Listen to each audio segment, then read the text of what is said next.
ರಾಜ್ಯ ಕಾಂಗ್ರೆಸ್ ಸರ್ಕಾರ ಅಧಿಕಾರಕ್ಕೆ ಬಂದಾಗಿನಿಂದ ಬೆಲೆ ಏರಿಕೆ ಮಾಡ್ತಾ ಇದೆ. ನಾಳೆಯಿಂದ ಜನರಿಗೆ ಮತ್ತೊಂದು ಬೆಲೆ ಏರಿಕೆ ಬಿಸಿ ತಟ್ಟಲಿದೆ.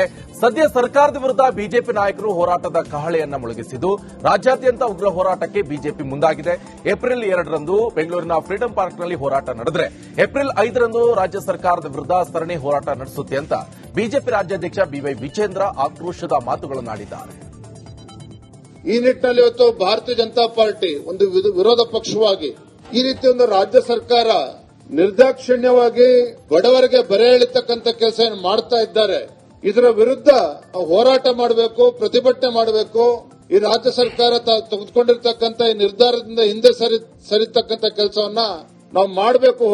ಹೋರಾಟದ ಮುಖೇನ ಅಂತ ಹೇಳಿ ನಾಡಿದ್ದು 2ನೇ ತಾರೀಕು ಏಪ್ರಿಲ್ 2ನೇ ತಾರೀಕು ಬೆಂಗಳೂರಿನ ಫ್ರೀಡಂ ಪಾರ್ಕ್ನಲ್ಲಿ ಬೆಳಗ್ಗೆ 11 ಗಂಟೆಗೆ ನಮ್ಮ ಅಹೋರಾತ್ರಿ ಧರಣಿ ಪ್ರಾರಂಭ ಆಗ್ತದೆ. ಈ ಒಂದು ಅಹೋರಾತ್ರಿ ಧರಣಿನಲ್ಲಿ ನಮ್ಮ ಪಕ್ಷದ ಎಲ್ಲ ಶಾಸಕರು, ವಿಧಾನ ಪರಿಷತ್ ಸದಸ್ಯರು, ಮಾಜಿ ಶಾಸಕರು, ಮಾಜಿ ವಿಧಾನ ಪರಿಷತ್ ಸದಸ್ಯರು, ಕಳೆದ ವಿಧಾನಸಭಾ ಚುನಾವಣೆಯಲ್ಲಿ ಸ್ಪರ್ಧೆ ಮಾಡಿರ್ತಕ್ಕಂಥವರು, ರಾಜ್ಯದ ಎಲ್ಲ ನಮ್ಮ ಪದಾಧಿಕಾರಿಗಳು ಮತ್ತು ನಮ್ಮ ಜಿಲ್ಲೆಯ ಎಲ್ಲ ಅಧ್ಯಕ್ಷರು, ಕಾರ್ಯಕರ್ತರು ಕೂಡ ಭಾಗವಹಿಸ್ತಾ ಇದ್ದಾರೆ. ಈ ಒಂದು ಅಹೋರಾತ್ರಿ ಧರಣಿ 2ನೇ ತಾರೀಕು ಬೆಳಗ್ಗೆ 11 ಗಂಟೆ ಪ್ರಾರಂಭ ಆಗ್ತದೆ. ಕೊಪ್ಪಳದ ಗವಿಮಠಕ್ಕೆ ಶಾಸಕ ಬಸವನಗೌಡ ಪಾಟೀಲ್ ಯತ್ನಾಳ್ ಆಗಮಿಸಿದ್ದಾರೆ. ಶುಗರ್ ಫ್ಯಾಕ್ಟರಿ ಉದ್ಘಾಟನೆ ಕಾರ್ಯಕ್ರಮಕ್ಕೆ ಗವಿಶ್ರೀಗಳಿಗೆ ಆಹ್ವಾನವನ್ನು ಮಾಡಿದ್ದಾರೆ. ಉಚ್ಚಾಟಿತ ಶಾಸಕ ಯತ್ನಾಳ್ಗೆ ಬೆಂಬಲಿಗರು ಸ್ವಾಗತ ಕೋರಿದ್ದಾರೆ. ಬೆಂಬಲಿಗರು ಶಾಸಕ ಯತ್ನಾಳ್ ಪರ ಘೋಷಣೆಯನ್ನು ಕೂಗಿದ್ದಾರೆ.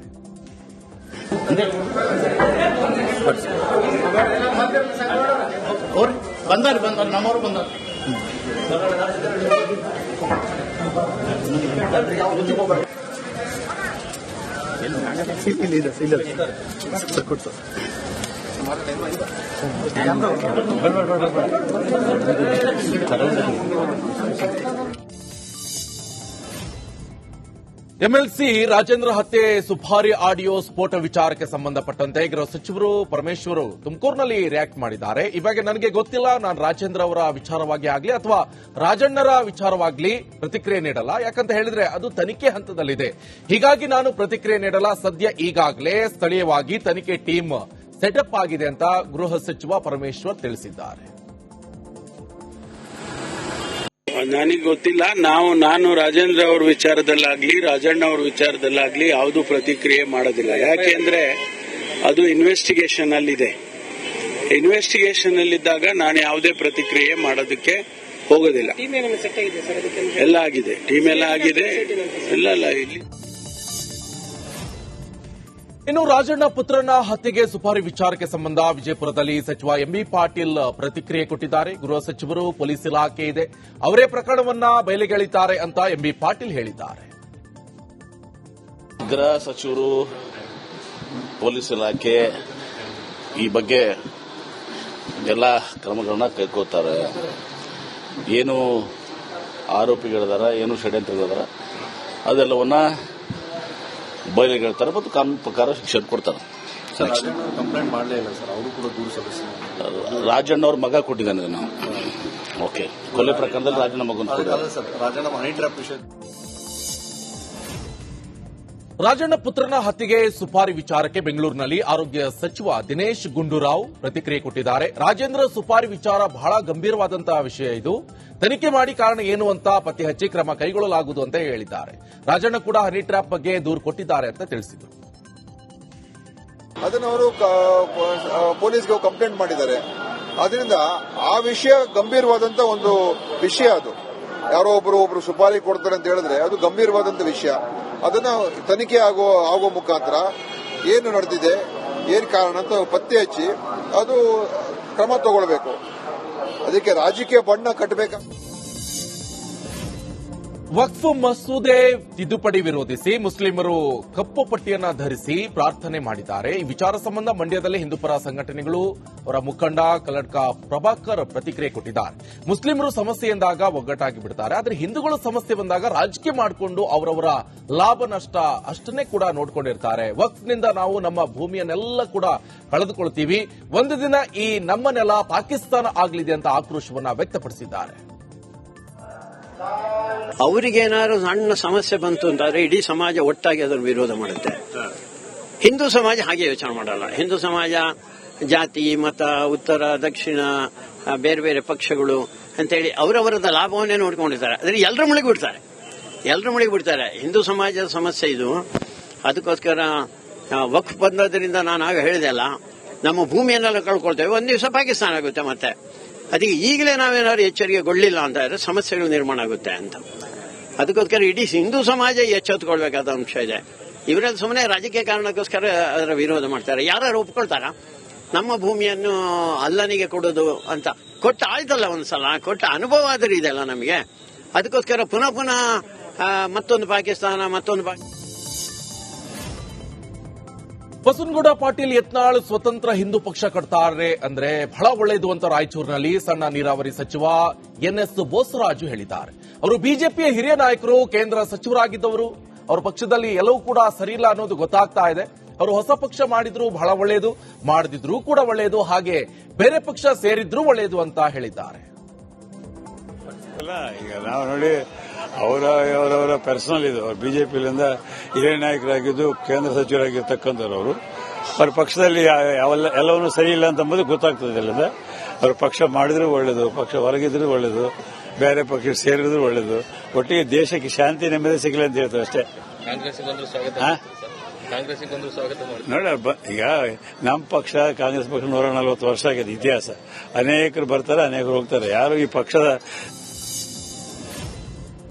ಕಾವೇರಿ ನೀರು ಬರದೆ ಬಿಲ್ ಹೇಗೆ ಬಂತು ಅಂತ ಬಿಡಬ್ಲ್ಯೂಎಸ್ಎಸ್ಬಿ ಎಡವಟ್ಟಿಗೆ ಆದಿತ್ಯ ಲೇಔಟ್ನ ಜನ ಕಂಗಾಲಾಗಿದ್ದಾರೆ. 2022ರಲ್ಲಿ ಆದಿತ್ಯ ಲೇಔಟ್ನ 40 ಮನೆಗಳಿಗೆ ನೀರಿನ ಸಂಪರ್ಕ ಕಲ್ಪಿಸಲಾಗಿತ್ತು. ಆದರೆ 2.5 ವರ್ಷ ಕಳೆದರೂ ಕೂಡ ಕಾವೇರಿ ನೀರು ಮಾತ್ರ ಬಂದಿಲ್ಲ. ಇನ್ನು ನೀರು ಬಿಡದೆ ಒಂದೊಂದು ಮನೆಗೆ 200ರಿಂದ 300 ರೂಪಾಯಿ ವಾಟರ್ ಬಿಲ್ ಅನ್ನ ಬಿಡಬ್ಲ್ಯೂಎಸ್ಎಸ್ಬಿ ನೀಡಿದೆ. ನಾವು 2022 ಫೆಬ್ರವರಿಗೆ ಕನೆಕ್ಷನ್ ಕೊಟ್ರು. ಮೀಟರ್ಗೆ ಡಿಪಾಸಿಟ್ ಇಲ್ಲಿ ಎಲ್ಲಾ ಕಡೆನೂ ನಾವು ಅಂದ್ರೆ ಒಂದೊಂದು ಸೈಟ್ ಮೇಲೆ 3 ಮನೆ ಇದ್ರೆ ಅಂದ್ರೆ ಇದ್ರ ಮೇಲೆ 1 ಲಕ್ಷದಿಂದ 3 ಲಕ್ಷ ತನಕನೂ ಕೊಟ್ಟಿದೀವಿ. ಇವಾಗ ನಾವೇ ನಮ್ಮ ಬಿಲ್ಡಿಂಗ್ ಅಲ್ಲಿ ಆಲ್ಮೋಸ್ಟ್ 2.5 ಲಕ್ಷ ರೂಪಾಯಿ ಡಿಪಾಸಿಟ್ ತಗೊಂಡಿದ್ದಾರೆ. ಫೆಬ್ರವರಿ 2022ರಲ್ಲಿ ಜಲಮಂಡಳಿ ಬಿಡಬ್ಲ್ಯೂಎಸ್ಎಸ್ ಅವರು ಬರುತ್ತೆ ಅಂತ ಅವಾಗ ಕನೆಕ್ಷನ್. ಇವಾಗ ಪೈಪ್ಲೈನ್ ಆಗಿ ಎಲ್ಲಾ ಕಡೆ ನೀರು ಬರ್ತಾ ಇದೆ. ಇಲ್ಲಿ 3 ರೋಡಿಗೆ ಮಾತ್ರ ನೀರು ಬರ್ತಾ ಇಲ್ಲ. ಅದನ್ನ ಈಗ ಮೋರ್ ದೆನ್ 6 ಮಂತ್ಸ್ ಇಂದ ಅದನ್ನ ಅಲರ್ಟ್ ಮಾಡ್ತಾನೆ. ಯಾಕೆಂದ್ರೆ ಮೊದಲು ಇವಾಗ ಅಷ್ಟರೊಳಗಡೆ ಎಲ್ಲೂ ಬರ್ತಾ ಇರಲಿಲ್ಲ. ಮೇನ್ ಕಾವೇರಿ ನೀರು ಕನೆಕ್ಷನ್ ಆಗಿರ್ಲಿಲ್ಲ. ಓಕೆ, ಇವಾಗ ಅಲ್ಲೆಲ್ಲ ಆಗಿದೆ. ಇವಾಗ ಮೇನ್ ಕನೆಕ್ಷನ್ ಏನೋ ಇದಾಗ್ಬಿಟ್ಟಿದೆ. ಇದಿಷ್ಟಕ್ಕೆ ಬರುತ್ತೆ ಅಂತ ಹೇಳ್ತಾ ಇದ್ದಾರೆ. ಇನ್ನು 1 ತಿಂಗಳಕ್ಕೆ ಬರುತ್ತೆ, 3 ತಿಂಗಳಕ್ಕೆ ಬರುತ್ತೆ, ಅಲ್ಲ 1 ತಿಂಗಳಕ್ಕೆ ಬರುತ್ತೆ ಅಂತ ಹೇಳುತ್ತಾರೆ. ಇವನ್ನು ಎಇ ಅವರು ಮತ್ತೆ ಇವರೆಲ್ಲ ಬಂದ್ಬಿಟ್ಟು ನೋಡ್ಕೊಂಡು ಹೋಗಿದೆ. ವಕ್ಫ್ ಬೋರ್ಡ್ ಕಾಯ್ದೆ ತಿದ್ದುಪಡಿಗೆ ಕೇಂದ್ರ ಸರ್ಕಾರ ಮುಂದಾಗಿದೆ. ಕೇಂದ್ರ ಸರ್ಕಾರದ ನಿರ್ಧಾರಕ್ಕೆ ಮುಸ್ಲಿಂ ಸಮುದಾಯದ ಮುಖಂಡರು ವಿರೋಧವನ್ನ ವ್ಯಕ್ತಪಡಿಸುತ್ತಿದ್ದಾರೆ. ಮೈಸೂರು ಜಿಲ್ಲೆ ಟಿ ನರಸೀಪುರ ತಾಲೂಕಿನ ಸೋಸಲೆ ಗ್ರಾಮದ ಈದ್ಗಾ ಮೈದಾನದಲ್ಲಿ ರಂಜಾನ್ ಪ್ರಾರ್ಥನೆ ವೇಳೆ ಕೈಗೆ ಕಪ್ಪು ಪಟ್ಟಿ ಕಟ್ಟಿ ಮುಸ್ಲಿಂ ಮುಖಂಡರು ವಿರೋಧವನ್ನ ವ್ಯಕ್ತಪಡಿಸಿದ್ರು. ವಕ್ಫ್ ಬೋರ್ಡ್ ಕಾಯ್ದೆ ತಿದ್ದುಪಡಿಗೆ ನಮ್ಮ ವಿರೋಧ ಇದೆ, ಯಾವುದೇ ಕಾರಣಕ್ಕೂ ಕೂಡ ನಾವು ಇದನ್ನ ಒಪ್ಪೋದಿಲ್ಲ. ಈಗಾಗಲೇ ನಾವು ಕೈಗೆ ಕಪ್ಪು ಪಟ್ಟಿಯನ್ನು ಹಾಕೊಂಡು ವಿರೋಧವನ್ನ ಮಾಡ್ತಿದ್ದೇವೆ. ವಕ್ಫ್ ಬೋರ್ಡ್ ಕಾಯ್ದೆ ತಿದ್ದುಪಡಿ ಮಾಡಿದ್ರೆ ಹೋರಾಟ ಮಾಡ್ತೇವೆ ಅಂತ ಸೋಸಲೆ ಜಾಮಿಯಾ ಮಸೀದಿ ಮುಸ್ಲಿಂ ಧರ್ಮಗುರು ಉಮರ್ ಎಚ್ಚರಿಕೆಯನ್ನ ಕೊಟ್ಟಿದ್ದಾರೆ. ಚಿಕ್ಕಬಳ್ಳಾಪುರ ತಾಲೂಕಿನ ತಾಳಹಳ್ಳಿ ಗ್ರಾಮದಲ್ಲಿ ಕಳಪೆ ಬಿತ್ತನೆ ಗಡ್ಡೆಯಿಂದ ಸರಿಯಾಗಿ ಬೆಳೆ ಬಾರದೆ ರೈತ ಮಹಿಳೆ ಕುಟುಂಬಕ್ಕೆ ಸಂಕಷ್ಟ ಎದುರಾಗಿದೆ. ರೈತ ಮಹಿಳೆ ತನ್ನ 2 ಎಕರೆ 30 ಗುಂಟೆ ಜಮೀನಿನಲ್ಲಿ ಮೈಕ್ರೋ ಫೈನಾನ್ಸ್ಗಳಲ್ಲಿ 3.50 ಲಕ್ಷ ರೂಪಾಯಿ ಸಾಲ ಮಾಡಿ ಆಲೂಗಡ್ಡೆ ಬೆಳೆದಿದ್ರು. ನಕಲಿ ಬಿತ್ತನೆ ಗಡ್ಡೆಯಿಂದ ಸರಿಯಾಗಿ ಬೆಳೆ ಬಾರದೆ ರೈತ ಕುಟುಂಬ ಕಂಗಾಲಾಗಿದೆ. ಕಳಪೆ ಬಿತ್ತನೆ ಗಡ್ಡೆ ನೀಡಿದ ಜಲಂಧರ್ನ ಸುಖಜಿತ್ ಬಿ ಪಟ್ಟಿ ಕಂಪನಿ ವಿರುದ್ಧ ಈಗ ಕ್ರಮಕ್ಕೆ ಆಗ್ರಹಿಸಿದ್ದಾರೆ. ಬೆಳೆದ ಬೆಳೆ ಕೈಗೆ ಬಾರದೆ ಸಾಲ ತೀರಿಸಲು ಆಗದೆ ಮಹಿಳೆ ಕಣ್ಣೀರು ಹಾಕ್ತಿದ್ದಾರೆ. ತಾಳಹಳ್ಳಿ ಬಿತ್ತನೆಗೆ ಆಲೂಗಡ್ಡೆ ಕಲ್ಲ ರೆಡಿ ಮಾಡಿದೆ, ಆಲೂಗಡ್ಡೆ ಉಣಕ ರೆಡಿ ಮಾಡಿ ಬಿತ್ತನಗಡ್ಡೆ ತಗೊಂಬಂತ ಎಪಿಎಂಸಿ ಮಾರ್ಕೆಟ್ ಬಿತ್ತನಗಡ್ಡೆ ತಗೊಂಬಂದು ಉಣಿದಿರಿ. ಉಣ್ಬಿಟ್ಟು ಇವಾಗ ಆಲೂಗಡ್ಡೆಗೆ 3 ತಿಂಗಳಾಯ್ತು. 3 ತಿಂಗಳ ಜಾಗ ಮಾಡೋಣ ಅಂತೇಳಿ ಅಗದಿದ್ರಿ ನಾವು. ಅಗದಿದ್ರೆ ಅದು ಸಿಗ್ತಾ ಗಡ್ಡೆನೆ ಬಿಟ್ಟಿಲ್ಲ, ಬಿತ್ತನಗಡ್ಡೆ ಆಗಿದೆ. ನಮ್ ಬಿತ್ತನಗಡ್ಡೆ 3 ಲಕ್ಷ ರೂಪಾಯಿ ಬಂಡವಾಳ ಹಾಕಿದ್ರಿ. ನೈಟ್ ಟ್ಯಾಂಕರ್ಗಳೆಲ್ಲ ಓಡಿಸಿದ್ರಿ. ನೈಟ್ ಟ್ಯಾಂಕರ್ ನಿದ್ದೆ ಹೋಗಿಲ್ಲ. ಈ ಹಂದಿಲ್ ಕಾಟ ಬೇರೆ, ಹಂದಿಲ್ ಕಾಟದಿಂದ ನಿದ್ದೆ ಹೋಗಲ್ಲ.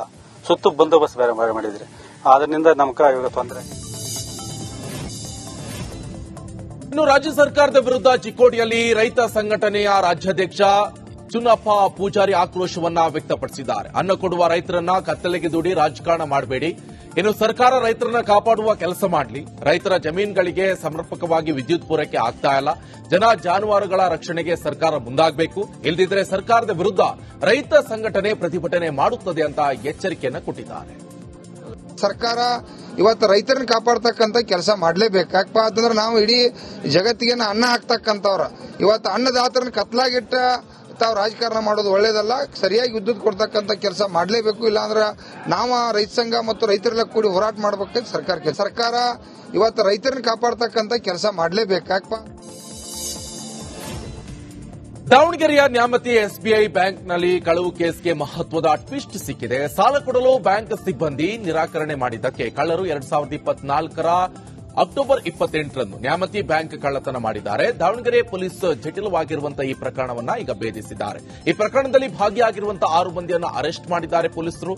ಇನ್ನು 13 ಕೋಟಿ ಮೌಲ್ಯದ 17 ಕೆಜಿ ಚಿನ್ನ ಪೊಲೀಸರು ವಶಕ್ಕೆ ಪಡೆದಿದ್ದಾರೆ.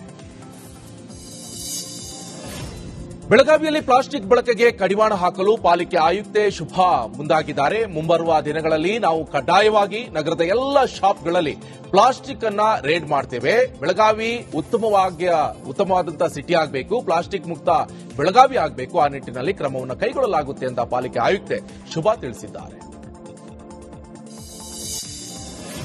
ಕಾಂಗ್ರೆಸ್ ನಾಯಕಿ ಶ್ರೀಮತಿ ಪ್ರಿಯಾಂಕಾ ಗಾಂಧಿ ಅವರು ಬಂಡೀಪುರದ ಮೂಲಕ ರಾತ್ರಿ ಪ್ರಯಾಣ ನಿರ್ಬಂಧವನ್ನು ನಿಷೇಧಿಸುವ ವಿಚಾರದ ಬಗ್ಗೆ ನೀಡಿರುವ ಇತ್ತೀಚಿನ ಹೇಳಿಕೆ ಕಾಂಗ್ರೆಸ್ ನಾಯಕತ್ವದಲ್ಲಿನ ಭಿನ್ನಾಭಿಪ್ರಾಯವನ್ನ ತೋರುತ್ತದೆ. ಬಂಡೀಪುರವು ಕೇವಲ ಒಂದು ರಸ್ತೆ ಅಲ್ಲ, ಇದು ಅನೇಕ ವನ್ಯಜೀವಿ ಪ್ರಭೇದಗಳ ವಾಸಸ್ಥಳ ಆಗಿದೆ. ಅವುಗಳನ್ನು ಮಾನವ ಚಟುವಟಿಕೆಗಳಿಂದ ರಕ್ಷಣೆ ಮಾಡಲು ವಿಶೇಷವಾಗಿ ರಾತ್ರಿ ಸಮಯದಲ್ಲಿ ಸೂಕ್ಷ್ಮ ಅವಧಿಯಲ್ಲಿ ಅವುಗಳಿಗೆ ರಕ್ಷಣೆ ನೀಡಬೇಕಾದ ಅಗತ್ಯ ಇದೆ. ಈ ಬಗ್ಗೆ ಸಾರ್ವಜನಿಕರು ಸೇವ್ ಬಂಡೀಪುರ ಅಭಿಯಾನ ಆರಂಭಿಸಿದ್ದಾರೆ.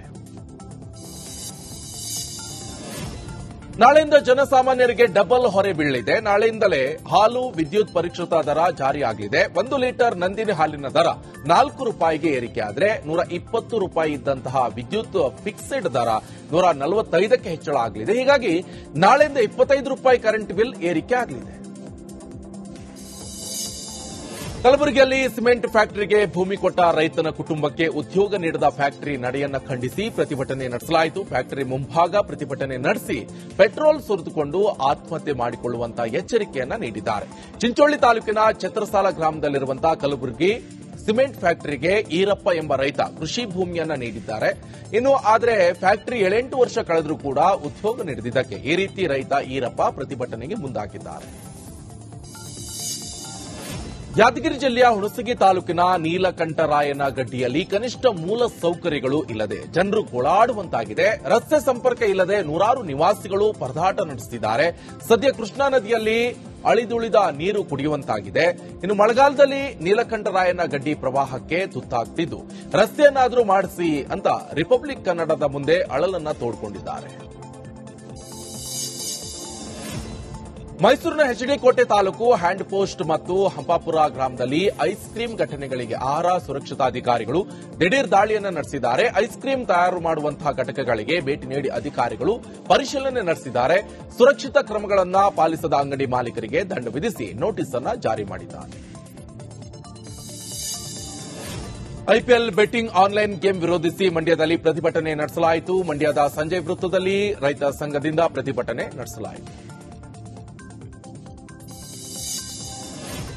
ದಕ್ಷಿಣ ಕನ್ನಡ ಜಿಲ್ಲೆಯ ಬೆಳ್ತಂಗಡಿ ತಾಲೂಕಿನ ವೇಣೂರು ಸಮೀಪದ ಅಂಡಿಂಚೆನಲ್ಲಿ ಭೀಕರ ಅಪಘಾತ ಸಂಭವಿಸಿದೆ. ಈ ರಸ್ತೆ ಅಪಘಾತದಲ್ಲಿ ಯಕ್ಷಗಾನ ಭಾಗವತರೊಬ್ಬರು ಸ್ಥಳದಲ್ಲೇ ಸಾವನ್ನಪ್ಪಿದ್ದಾರೆ. ಮಂಗಳದೇವಿ ಯಕ್ಷಗಾನ ಮೇಳದ ಯಕ್ಷಗಾನ ಭಾಗವತ ಸತೀಶ್ ಆಚಾರ್ಯ ಅಂಡಿಂಚೆ ಮೃತಪಟ್ಟಿದ್ದಾರೆ. ವೇಣೂರು ಪೊಲೀಸ್ ಠಾಣೆಯಲ್ಲಿ ಪ್ರಕರಣ ದಾಖಲಾಗಿದೆ. ಕೊಡಗಿನ ಮಡಿಕೇರಿಯಲ್ಲಿ ವೀರಸೇನಾನಿ ಜನರಲ್ ತಿಮ್ಮಯ್ಯ ಅವರ 119ನೇ ಜನ್ಮದಿನ ಕಾರ್ಯಕ್ರಮ ನಡೆಸಲಾಯಿತು. ಜನರಲ್ ತಿಮ್ಮಯ್ಯ ವಾರ್ ಮ್ಯೂಸಿಯಂ ಸನ್ನಿಸೈಡ್ನಲ್ಲಿ ಜನ್ಮದಿನ ಆಚರಣೆ ಮಾಡಲಾಗಿದ್ದು ಅಧಿಕಾರಿಗಳು ತಿಮ್ಮಯ್ಯ ಭಾವಚಿತ್ರಕ್ಕೆ ಪುಷ್ಪನಮನವನ್ನು ಸಲ್ಲಿಸಿದ್ದಾರೆ. ಈ ಕಾರ್ಯಕ್ರಮದಲ್ಲಿ ನಿವೃತ್ತ ಯೋಧರು, ಅಧಿಕಾರಿಗಳು, ವಿದ್ಯಾರ್ಥಿಗಳು ಭಾಗಿಯಾಗಿದ್ದರು.